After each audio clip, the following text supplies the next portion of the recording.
नमस्कार जी, मैं Manju. Summer garden के लिए आज मैं एक बहुत ही ब्यूटीफुल प्लांट आपको बताना चाह रही हूँ, जिसकी कि कोई भी खास केयर नहीं करनी पड़ती।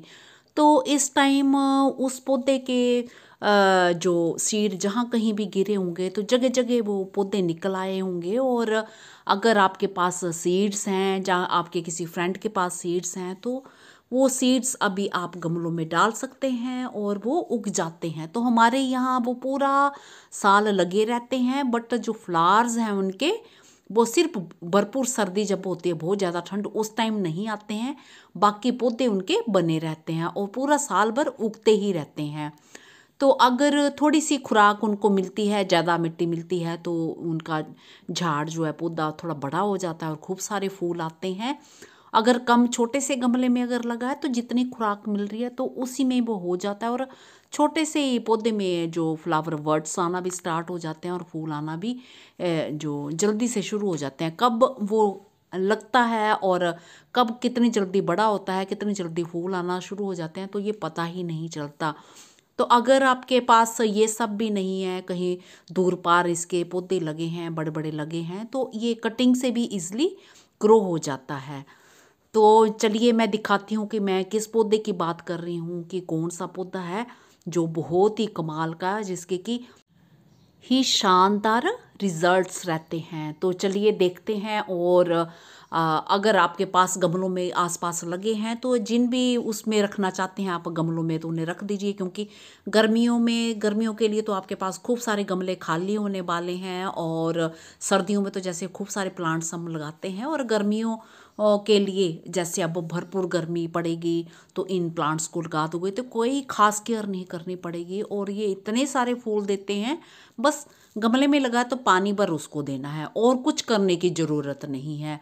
तो चलिए अब करते हैं इस पौधे पर काम। और जिन पौधों में मुझे वो पौधे नहीं लगाने हैं, गमले मेरे खाली हुए हैं, तो मैं सोच रही हूँ कि उनमें क्या कुछ में मैं ये पौधे रहने दूंगी, और कुछ कुछ में बाकी वाले जो गर्मियों में जिनमें मैं चलने दूंगी, कुछ और पौधे जैसे लगाऊंगी, कटिंग्स लगाऊंगी। चाहे पर्सलेन की ले लो, चाहे मोस रोज़ की ले लो, ये सब तो लगती ही हैं। और चलिए अब इसके पौधे जो मैं कुछ गमलों में ऐसे ही रहने दूंगी, और कुछ देखूंगी कि मुझे ट्रांसप्लांट करने हैं तो फिर मैं ट्रांसप्लांट करूंगी। और काफ़ी कुछ तो मैंने निकाल निकाल के फेंक दिए हैं। हाँ, इस पौधे को जो हिंदू धर्म में बहुत ही ज़्यादा शुभ माना गया है, भगवान शिव की पूजा में ये बहुत काम आता है, और इसके फ्रूट्स भी बहुत काम के होते हैं। और पूजा में ये जो काम के होते हैं, जो पूजा पाठ बहुत ज़्यादा करते हैं, शिव भगवान की जो भक्ति करते हैं, तो वो इसे अपने घर में लगाना खूब पसंद करते हैं। तो ये रहा वो समर का, पूरे समर भर अच्छे से ये खिलते हैं। भरपूर गर्मी में तो अपने आप ही पौधे निकल आते हैं, जिसे कि मून फ्लावर के नाम से भी जाना जाता है और धतूरा भी कहा जाता है। तो ये गार्डन में अपने आप ही जहाँ कहीं हर जगह में गमलों में ये निकल आते हैं, तो इन्हें आप रहने दीजिए। तो मैंने इसमें ग्रो भी नहीं किया, ये अपने आप ही निकला हुआ है इस तरह से। तो कीड़ों ने ये थोड़े थोड़े ये खा लिया ये फूल। तो इस तरह से ये देखिए पिटूनिया भी इसमें खिल रहा है, और काफ़ी सारे पौधे जो सर्दियों के थे वो मैंने निकाल दिए हैं। और इसमें अब ये फैलेगा, ये खूब सारा फैलेगा। तो कोई ख़ास केयर नहीं करनी पड़ती है, बस एक टाइम जो पानी देते हैं वो तो आप दे ही दीजिए। और सामने प्लॉट में देख रही हूँ इतने सारे ढेरों फूल उसमें लगते हैं, तो उसमें तो कोई पानी भी नहीं देता, पर वो क्योंकि ज़मीन में लगे हैं तो वहाँ पे थोड़ा मॉइस्चर उनको मिलता रहता होगा। इस तरह से और भी कई सारे पौधे मेरे इसमें लगे थे, तो मैंने सारे उखाड़ दिए। तो इसको ये देखिए ये खिला है, तो मैं दिखाती हूँ कि कई सारे जो, अच्छा ये जो फूल है इसका फ्रूट भी जो लगता है, तो ये हमारे जो शिव पार्वती, माँ पार्वती शिव जी के ये पूजा में बहुत काम आता है। तो लोग इसको जो मंदिरों में चढ़ाना पसंद करते हैं। तो धतूरे के पौधे लोगों ने इसलिए भी ग्रो कर रखे होते हैं क्योंकि ये पूजा के काम आते हैं। तो ये देखिए छोटू से गमले में इतने सारे ये निकल आए हैं, अपने आप ही निकल आए हैं। और इसके जो आप लगाना चाहते हैं घर में, तो सीड्स जो पक जाते हैं इसके सीड पोड में पूरे भरे होते हैं, उसको भी कलेक्ट करने का मैंने वीडियो बनाया हुआ, तो आप अपने गमलों में इसे लगा सकते हैं। तो ये हमारे यहाँ ये पूरे साल जो लगते रहते हैं, पर फूल सर्दियों में नहीं इसके आते। तो सर्दियों में भी जहाँ कहीं पौधे इसके बने हुए थे तो अब फ्रूट भी इसके कई तैयार थे, तो मैंने बहुत सारे गमलों से ये निकाल दिए हैं।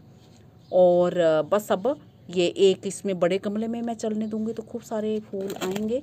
और जो लोग, एक मैंने पिंक कलर का देखा हिमाचल प्रदेश सोलन में, तो लोगों ने हैज के तौर पे लगा रखे थे, इतने भरे थे उसमें फूल, बहुत ही सुंदर लग रहा था।